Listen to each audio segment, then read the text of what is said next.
जैसे आज नवरात्रि है तो आप सभी को आज घर में दीपक जलाकर पूजा करनी चाहिए।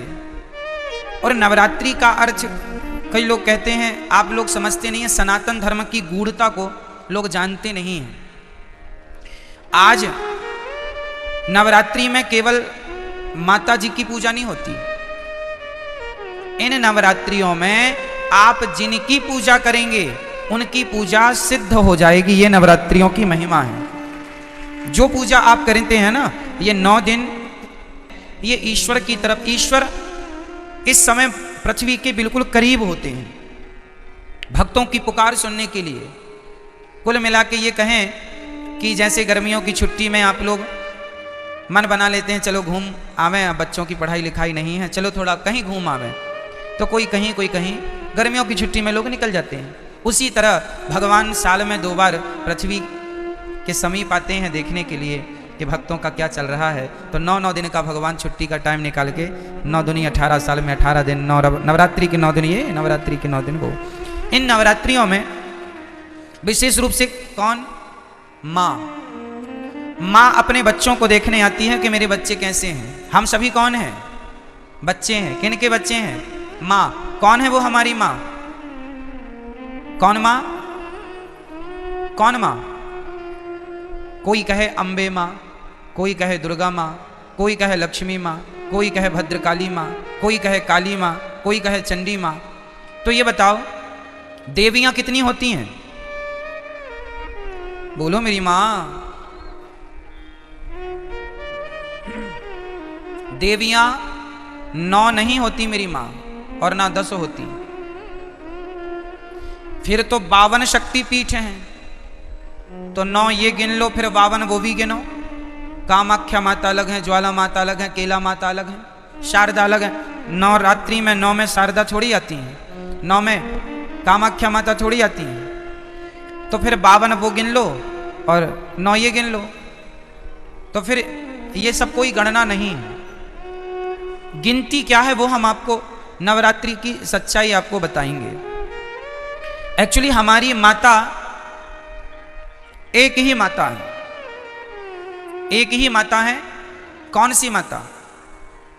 हमारी सबकी एक ही माता है, जिन माता का नाम है लक्ष्मी माता। उन्हीं लक्ष्मी माता का एक नाम है दुर्गा। जैसे पानी और नीर और जल, कितने नाम हो गए? 3 नाम हो गए, नाम 3 हो गए, पर बात एक ही है, तत्व एक ही है। आप कहेंगे पुष्प, सुमन, फूल, एक ही ना बात है। क्यों जी? सही है। जैसे किसी एक वस्तु के पर्याय अलग होते हैं, पर्यायवाची हैं ये। आकाश को हम गगन भी कहते हैं, आकाश भी कहते हैं, अंबर भी कहते हैं, बहुत सारी पर्यायवाची मिल जाएंगे आपको।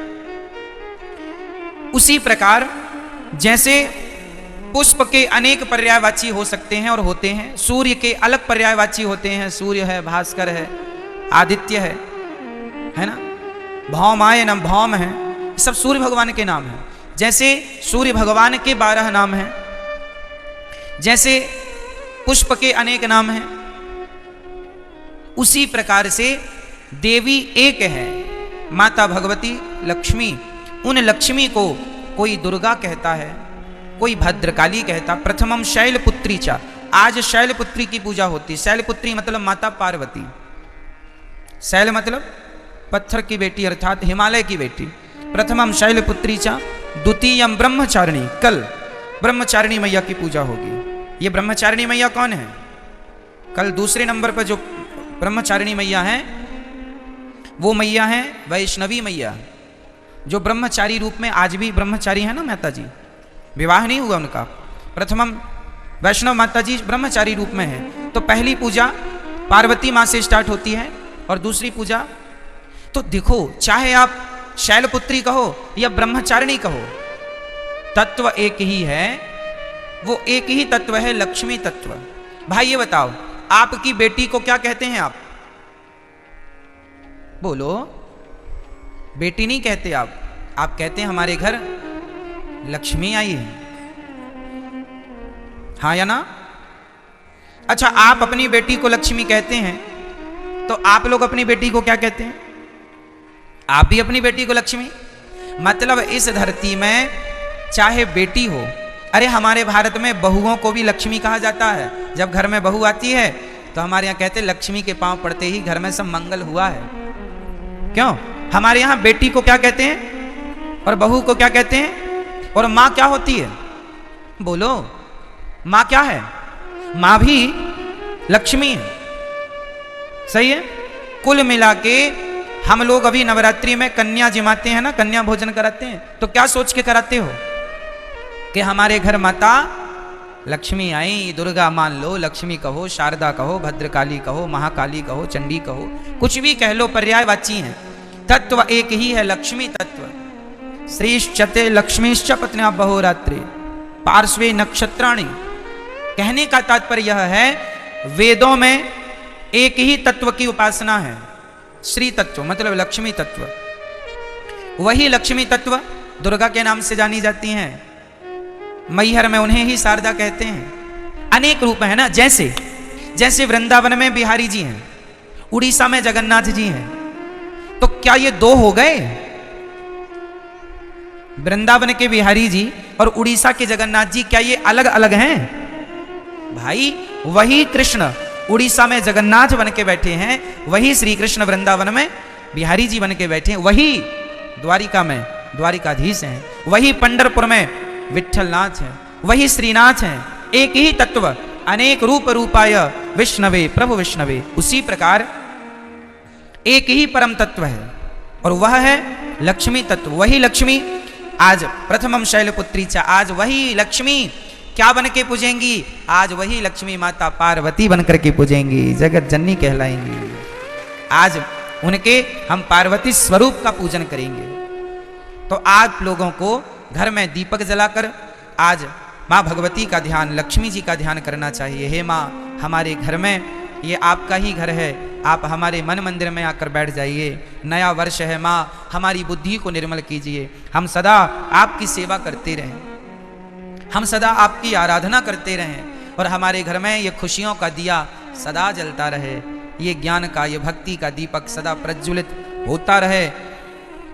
आज के दिन आपको राम रक्षा स्तोत्र, नारायण कवच का पाठ करना चाहिए। जो भी पाठ करेंगे, कुछ ना आवे तो श्रीमन नारायण आप आज श्रीमन नारायण का जाप करें तो वह नारायण का जाप भी सिद्ध होगा। आप यदि ओम नमः शिवाय का भी जाप करें तो आज जो भी जपेंगे वो सिद्ध होगा। आप ओम नमः शिवाय जपें या गंग गणपतये जपें या दुर्गा माता जी का मंत्र जपें या फिर आप श्रीमन नारायण जपें, जो भी आज जपेंगे, आज मतलब 9 दिन तक निरंतर, वो आपका सिद्ध। इसलिए ये 9 दिन विशेष पूजा पाठ के लिए निकाले जाते हैं। साल भर आप फुर्सत नहीं पाते, समय मिलता नहीं है, 9 दिन का समय निकाल लो और पूर्ण रूप से भगवान के होकर भगवान की शरण में रहो। ये नवरात्रि है, ठीक है। जो आप जपेंगे उसमें आपको सिद्धि प्राप्त होगी। तो इसलिए इन 9 दिनों में बहुत अच्छे से हमें अपना जीवन आनंद पूर्वक व्यतीत करना चाहिए। और यहाँ पर एक संकेत भी है कि दुनिया वालों, नवरात्रि में जिन कन्याओं को बुला बुला कर, पांव धोकर, माहौर लगाकर जिनकी पूजा करते हो, जिन्हें दक्षिणा देकर विदा करते हो, खीर पूड़ी खवाते हो, उन कन्याओं को केवल एक दिन के लिए देवी ना मानो, सदा सदा के लिए नारियों को देवी मान के उनकी सेवा, उनका सम्मान करो। नारी का सम्मान सदा लक्ष्मी मान के आप आज नवरात्रि में एक लड़की का आप सम्मान करते हैं देवी मानकर, और नवरात्रि जाने के बाद उसी नारी का आप अपमान करते हैं, तो ये तो कोई बात हुई नहीं। अच्छे लोगों का होना जरूरी है, मोदी जी जैसे लोगों का होना जरूरी है, योगी जी जैसे लोगों का होना जरूरी है, क्योंकि ये लोग यदि हैं तो ये ईमानदारी से काम कर रहे हैं। इसके पहले भी तो मुख्यमंत्री और प्रधानमंत्री हुआ करते थे, लेकिन वो इतनी ईमानदारी से कार्य ना कर पाए। तो कहने का तात्पर्य यह है कि अच्छे लोग नहीं होंगे तो बुरे लोग फिर सत्ता पे होंगे और सब जगह ऊपर से नीचे तक। इसलिए भगवान अच्छे लोगों को धरती पे भेजते रहते हैं। जाओ, आपको भी भेजा है भगवान ने, तो अच्छे बनकर समाज के लिए काम करो। अच्छा बनकर समाज के लिए, अपनी माँ के लिए अच्छे बनो, परिवार के लिए अच्छे बनो। आपके परिवार में कोई एक अच्छा व्यक्ति निकल जाए तो आपको लगता है कि भाई ये मेरे परिवार का है, मैं अपने आप को गौरवान्वित महसूस कर रहा हूं। अच्छे लोग भगवान भेजते हैं समाज में, जैसे साधु संत सब अच्छे लोग हैं। अच्छे काम करने चाहिए सबको। इसलिए हमारा जीते जी मोक्ष हो जाता है। हमें वैकुंठ की जरूरत नहीं है, हम जहां रहेंगे वहीं वैकुंठ रहेगा। आप इतने अच्छे से जीवन जियो कि जहां आप रहो वहीं वैकुंठ बनाओ। जहां राम तहाँ अवध निवासो। क्यों जी? जहां आप रहें वहीं वैकुंठ हो जाए, ये संभव है या नहीं है? हाँ, तो वैकुंठ कहीं और होगा, उस वैकुंठ की बात ठीक है, कर लेंगे। लेकिन अभी मैं आपसे कहता हूं कि आप अपने जीवन को इतना साफ सुथरा बनाओ, अपने विचारों को इतना पवित्र रखो, अपने परिवार से इतना अच्छा बिहेव रखो, व्यवहार रखो कि आपका घर घर ना लगे। कोई आए आपके घर तो ऐसा लगे हम वैकुंठ में आ गए, ये घर नहीं है। इस घर के लोग ऐसे रहते हैं जैसे वैकुंठ में कोई रह रहा हो। क्यों मैया? सही है। तो वैकुंठ हम इसे क्यों नहीं बना रहे? हम उस वैकुंठ की बातें तो कर रहे हैं जिस वैकुंठ को आपने देखा नहीं। वो तो मरने के बाद ही मिलेगा, मिलेगा भी तो। मरने के बाद वैकुंठ मिला भी तो किसने देखा? हम कहते हैं जीते जी जीवन को वैकुंठमय बनाओ, परिवार को, गृहस्थी। जो यहां वैकुंठ में है वो वहां भी वैकुंठ में है, उसे वहां वैकुंठ की कमी थोड़ी है। सही है। अब यहां तो रहते हो तुम नरक में, सारा दिन भर झगड़ा, लड़ाई, झूठ, कपट, छल, निंदा, चुगली, और कामना कर रहे हो कि हम वैकुंठ जाएं। जो यहां वैकुंठ में रहेगा वही वहां भी वैकुंठ में रहेगा। जो यहां वैकुंठ में नहीं है वो वहां काहे वैकुंठ में रहेगा? सही है कि गलत है? क्यों मैया, क्या बोलती तू? सही है। इसलिए अपने जीवन को पवित्र करना है, विचारों को पवित्र करना है, आसपास के वातावरण को पवित्र करना है। आप गौरी गोपाल आए, बताओ आपको कैसा लगा? कैसा फील हुआ आपको? ऐसा लगा कि ये आपके घर जैसा कोई वातावरण दिखा यहां है? जैसे आप गृहस्थ हो, आपकी गृहस्थी है, ऐसे ये दास अनिरुद्ध भी गृहस्थ है। हम आपसे अलग नहीं है बिल्कुल। आप भी परिवार वाले हो, ये दास भी परिवार वाला है। आपके भी माता पिता हैं, दास अनिरुद्ध के भी माता पिता हैं। आपके भी परिवार में पत्नी है, पति है, बच्चे हैं, ऐसे दास अनिरुद्ध का भी परिवार है। आप भी गृहस्थ हैं, हम भी गृहस्थ हैं। लेकिन आप भी जी रहे हैं, हम भी जी रहे हैं। आप भी कमा रहे हैं, हम भी कमा रहे हैं। जहां आप रहते हैं उस घर को आपने कैसा बनाया है, और जहां ये दास अनिरुद्ध रहता है वहां देखो ये गौरी गोपाल कैसा लग रहा है आपको? ऐसा लग रहा है कि वैकुंठ है। गौरी गोपाल में आप आएंगे ना तो एक क्षण के लिए आपको ऐसा फील होगा कि भाई हम कहां आ गए। क्यों? ये सब कैसे पॉसिबल है? ये विचारों के वाइब्रेशन है। यहां की दीवारों में भी, ये दीवारें भी सालों से कथा सुन रही हैं।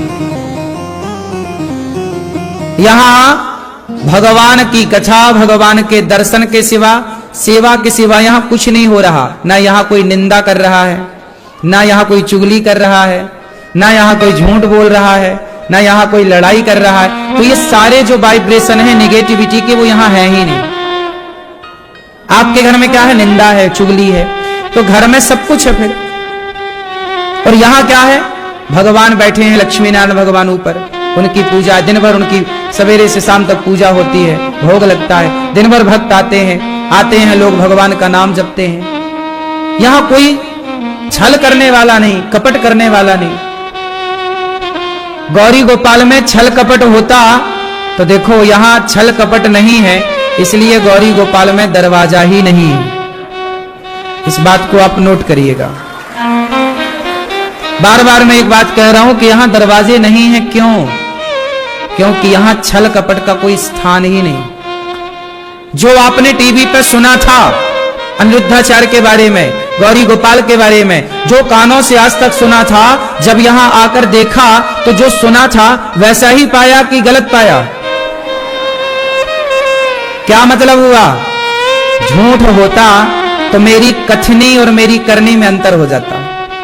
अनिरुद्धाचार्य की कथनी और करनी, कथनी मतलब कहनी और करनी मतलब कर्म, तो मेरी कथनी और मेरी करनी ये अलग अलग है कि एक है?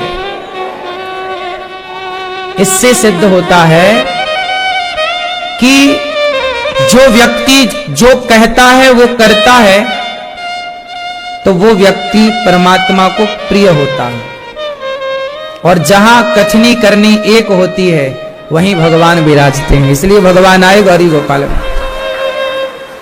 तो आप भी अपने घर को ऐसा बना सकते हैं। कैसे बनेगा? तो आप अपने घर को ऐसा बनाने के लिए सबसे पहले तो किसी की, कोई भी हो, गलत भी हो, तो हमें गलत व्यक्ति की बातें नहीं करनी। पहले तो हम किसी की भी निंदा चुगली से बचें। पहला, जो व्यक्ति निंदा चुगली करेगा वो ना चाहे तो भी परेशान रहेगा, क्योंकि वो निगेटिविटी उसके साथ है ना। भाई एक बात बताओ, माचिस है, माचिस की तीली निकालो और जरा जलाओ, तो माचिस की तीली किसी और को बाद में जलाती है, माचिस की तीली स्वयं को पहले जलाती है। बात सही है कि गलत है? माचिस तीली भैया किसी और को दिया बाद में जलाएगी, चूल्हे को बाद में जलाएगी, लेकिन वो तीली पहले स्वयं को जलाएगी। बोलो, हाथों ने कहा कि ये आपके शरीर से रक्त कैसा? माता धरा ने कहा कि आप अतिथि हैं और आपके लिए भोजन था नहीं। मैं पैसे उधार मांगने गई तो उसने उधार दिया नहीं, कहा कि पहले अपने स्तन दो, तो मैंने अपने स्तन उसे दे दिए। चमड़ा ही तो चाह रहा था, तो मैंने चाकू से काट कर अपने स्तनों को उसकी हथेली में रख दिए। भैया तू ले, स्तन चाहिए ये, और पैसे लेकर मैंने भोजन आपके लिए तैयार किया। पूरा शरीर खून से भरा था माता धरा का, साड़ी पूरी गीली। अब सोचिए इतना घाव हो जाए तो कितना दर्द, जिसके पूरे स्तन काट दिए जाएं चाकू से, उस स्त्री को कितना दर्द होगा। तुम्हें जरा दूध पीने में बच्चा जरा दांत गड़ा दे तो तुम चिल्ला जाती हो कि कितना जोर से बच्चे ने काट दिया। चीख लेती है स्त्री। बच्चे यदि काट दे मां के स्तन को, और चाकू से ही काट दिया, और धरा मां ने अपने हाथ से, कितना दर्द होगा। पर वो सारा दर्द किसके लिए सहा? कि अतिथि भूखा ना जाए। जब यह निष्ठा अतिथि के लिए होती है तब उस अतिथि के रूप से भगवान प्रकट हो गए। माता, मैं तुम्हारी परीक्षा लेने आया था। उस समय आया जब आपके घर में अन्न का एक दाना नहीं था। आपका मैं बहता हुआ लहू देख रहा हूं, खून देख रहा हूं। अगले जन्म में मैं आपका दूध पीकर आपका ऋण चुकाने आऊंगा। वही धरा यशोदा बनी और जगत के पालनहार परमात्मा को माता धरा की संत सेवा का ऋण चुकाने के लिए कृष्ण बनकर उनकी गोद में लेटकर माता का दूध पीना पड़ा। पैदा हुए देवकी से प्रकट भय प्रकट कृपाला तमद्भुतम बालकम मुझे क्षणम चतुर्भुजम शंख गदार युधायुधम। प्रकट भय देवकी से, पर दूध किसका पिया? देवकी माता का दूध नहीं पिया श्री कृष्ण ने। क्यों? पी लेते ना थोड़ा सा? नहीं, माता का पीना है दूध, क्योंकि पिछले जन्म का ऋण चुकाना है। ये देखो, मेरा भगवान भी उनका ऋणी हो जाता है जिनके द्वार से कोई भूखा नहीं जाता। मैंने इन बातों को केवल कहा नहीं, पढ़ा नहीं, जीवन में इसलिए उतारा कि गौरी गोपाल में देखो कोई भूखा नहीं जाता, पता नहीं किस रूप में ईश्वर आए भोग लगाए। इसलिए गौरी गोपाल में अतिथि की सेवा हो रही है और हमारे अतिथि आप हैं और अतिथि हैं भगवान। आप ही हमारे लिए भगवान हैं, कोई और भगवान क्या होगा साहब, आप सब ही भगवान हैं। आप ही प्रसन्न हैं तो सब प्रसन्न हैं। क्यों जी, बात सही है। इसलिए गौरी गोपाल में अतिथियों को भरपेट भोजन मिल रहा है कि नहीं। होंगे आप में लाख अवगुण पर मैं क्यों देखूं, आपके पड़ोसी में 1 लाख अवगुण होंगे, आप देख भी लोगे तो पाओगे क्या। अवगुण देखने ही हैं, दोष देखने ही हैं, तो औरों के नहीं खुद के दोषों को देखिए और अपने दोषों को देखकर अपने को बेहतर कीजिए। बुरा जो देखन मैं चला, बुरा ना मिलिया कोई, जो दिल खोजा आप ना हमसे बुरा ना। मैया सुन रही हो मेरी मां, इसलिए कहता हूं ध्रुव जी अपने पिता के, अपनी सौतेली मां के अपमान से परेशान ना होकर गुरु वचनों पर चलकर प्रभु को पाया, अपने जीवन को बैकुंठ बना लिया ध्रुव जी ने। इसलिए भगवान ने बैकुंठ खाली कर दिया ध्रुव के लिए।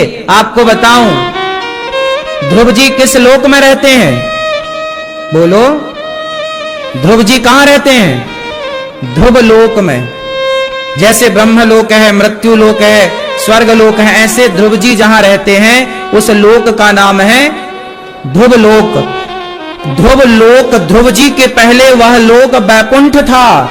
पहले भगवान नारायण वहीं रहते थे, पर भगवान नारायण ने अपने लिए बैकुंठ अलग बनाया और अपना घर ध्रुव जी को दे दिया।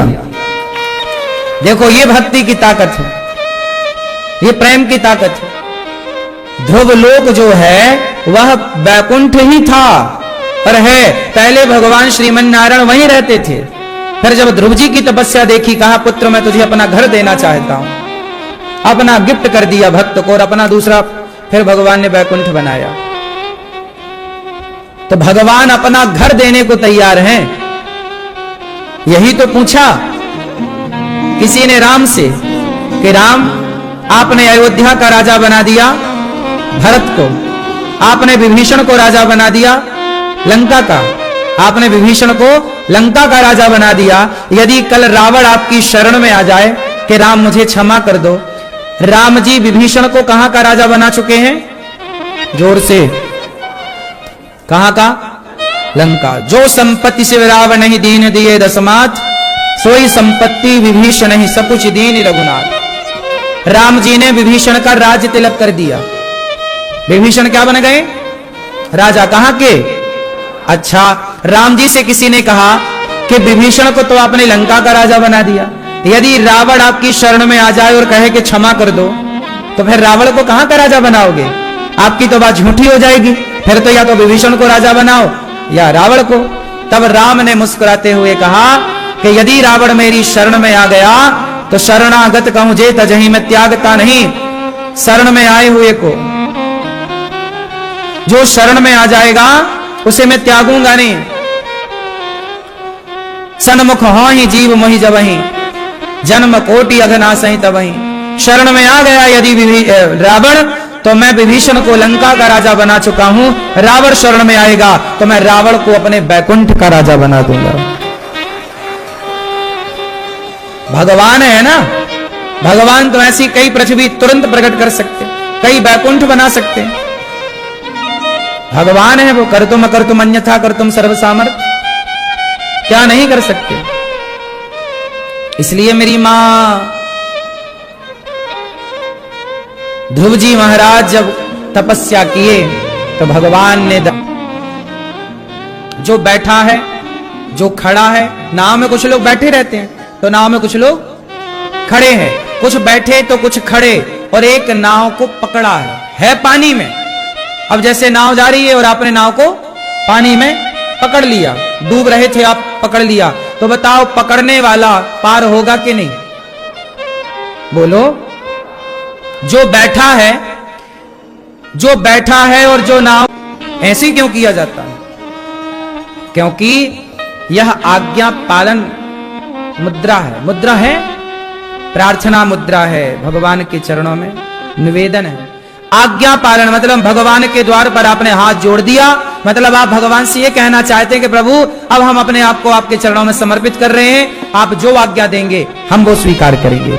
लेकिन हो उल्टा रहा है, भगवान कुछ आज्ञा नहीं दे रहे, भक्त ही आज्ञा दे रहा है। हे भगवान ये काम हो जाना चाहिए। यहां भगवान तो आज्ञा दे नहीं, भगवान की आज्ञा का पालन तो कोई कर ही नहीं रहा है। यहां तो चेला भगवान को आज्ञा दिए जा रहे हैं। भगवान बहू है, सास क्या बोल दी? भगवान बेटा ही होना चाहिए, बहू को लड्डू खवाऊंगी। तो आप भगवान को क्या दे रही हो? आज्ञा। जबकि होना क्या चाहिए भगवान की आज्ञा का? अब पालन कहां हो रहा? भगवान की आज्ञा गीता में लिखी है। भगवान की आज्ञा कहां लिखी है? इसलिए जो गीता कहती है, जो वेद कहते हैं, जो पुराण कहते हैं, वो क्या है? वही भगवान की आज्ञा है, उसी पर चलना चाहिए। अपना जीवन धर्म के अनुसार चलाओ, यही ईश्वर की आज्ञा। लेकिन आजकल लोग मनमाना चल रहे हैं। स्त्रियों को दूसरा अच्छा लगा तो पति को टाए कर दिया। कई पत्नियां मर्डर करके जेल में हैं, पति का मर्डर कर दिया क्योंकि पराये पुरुष से प्यार हो गया था, उसके चक्कर में इसको साफ ही कर दिया। बाद में पकड़ी गई तो जेल की हवा में। सब चल रहा है। बोलो हाँ, क्यों हो रहा है सब? क्योंकि एक ईश्वर की आज्ञा का उल्लंघन हुआ, एक ईश्वर की आज्ञा का पालन नहीं कर पाए। इसलिए अपने जीवन को वेद के अनुसार जीना चाहिए, धर्म के अनुसार जीना चाहिए। प्राण जाए पर धर्म न जाए, प्राण जाए पर वचन मीन्स धर्म, धर्म न जाए। छोड़ देंगे सब कुछ पर धर्म नहीं छोड़ेंगे। हमारे देश में यही तो है, हमारी संस्कृति यही तो सिखाती है, मर जाना बेहतर है साहब, धर्म का परित्याग नहीं। इसलिए हमारे राजा महाराजा, हमारे देश की तमाम स्त्रियां जौहर कर लेती थी। माता पद्मावती ने जौहर कर लिया पर अपना धर्म नहीं छोड़ा। जौहर मतलब आग में कूद गई। जौहर मतलब आग का बहुत बड़ा भट्टा जलाया, आग की लपटें उठ रही हैं, उसमें कूद गई। 50-50 हजार स्त्रियां कूद जाती थी आग में। पद्मावती के संग लगभग 50 हजार स्त्रियों ने जौहर किया था। जब एक राजा, जब जैसे राजा आया दूसरा, जैसे मुगल आए और मुगलों ने क्या किया कि आपके राज्य पे कब्जा कर लिया, तो राजा मर गया और सेना भी मर गई। तो अब सेनाओं की जो पत्नियां हैं, सैनिकों की जो विधवा पत्नियां हैं और राजा की पत्नी जिसका पति शहीद हो चुका युद्ध में, अब वो पत्नियां सेना की और वो राजा की रानी क्या करती? वो जीता हुआ राजा आता था, इस रानी को पकड़कर उसके साथ बलात्कार करता था, इन महिलाओं के साथ अत्याचार करते थे। तो वो अत्याचार ना कर सके, हमारे शरीर पर किसी पर पुरुष का स्पर्श ना हो, हम मर जाएं पर अपने धर्म का त्याग ना करें। मर जाती थी वो, इसी को कहते थे जौहर। मीराबाई ने जिक्र किया है इस बात का, जौहर की गति जौहर जाने, जो कोई जौहर होए, हैरी मैं तो प्रेम दीवानी, मेरो दर्द न जाने कोई। ये मीराबाई ने पदों में गाया है। जौहर की बात मीराबाई ने भी, मीराबाई के जमाने में जौहर था, उस समय वही कालखंड था जब देश गुलाम था, मुगलों के अधीन था, चारों तरफ युद्ध ही युद्ध चल रहे थे। आज का भारत फिर भी उस समय के भारत से अच्छा है। उस समय युद्ध ही युद्ध था, चारों तरफ खून की नदियां थी। लेकिन उस समय तलवार की नोक गर्दन में थी, लेकिन लोग मर गए पर धर्मांतरण नहीं किया, धर्म को नहीं छोड़ा। अपने धर्म से इतना प्यार था। और आज सब सुविधाएं होने पर भी आदमी 1000-2000 में धर्म छोड़ने को तैयार है। गांव के गांव धर्मांतरण की आग में जल रहे हैं इस देश में। बोलो हाँ, मुगल तलवार के नोक में जितना धर्मांतरण ना करा पाए, आज आजाद भारत में उससे ज्यादा धर्मांतरण पैसों के बल पे हो रहा है। बोलो हाँ, ये बड़ी विडंबना है। ये इसलिए हुआ क्योंकि आप अपने बच्चों को धर्मात्मा ना बना पाए, धर्म का पाठ ना पढ़ा पाए, बता ना पाए कि धर्म की वैल्यू क्या है, धर्म की कीमत क्या है। स्वधर्मे निधनम श्रेयः पर धर्मो भयावह, गीता में भगवान कहते हैं। धर्म बड़ी चीज है साहब, धर्म ही चला गया तो हम बचे किस काम के। इसलिए मेरी माँ, तुम्हारे द्वार से कोई अतिथि लौट गया ना खाली भूखा, मतलब धर्म चला गया तुम्हारा। आजकल लोगों के द्वार पे कोई साधु संत आए तो लोग रोटी नहीं देते, ताने मारते, अरे कमा के खा नहीं सकता, शरीर तो बड़ा हट्टा कट्टा है। उसने तुम्हारा ज्ञान नहीं चाहा, तुमसे रोटी मांगी थी, रोटी भी तुम दे ना पाए। ज्यादा ज्ञानी ना बनो साहब, भूखे को रोटी देना धर्म है, ज्ञान देना धर्म नहीं है। हमें लगी है भूख, हम मांग रहे हैं रोटी और तुम दे रहे हो ज्ञान। हमें लगी है प्यास, हम मांग रहे हैं पानी, तुम दे रहे हो ज्ञान। सही है? ज्ञान ना दो, पानी दो। ज्ञान ना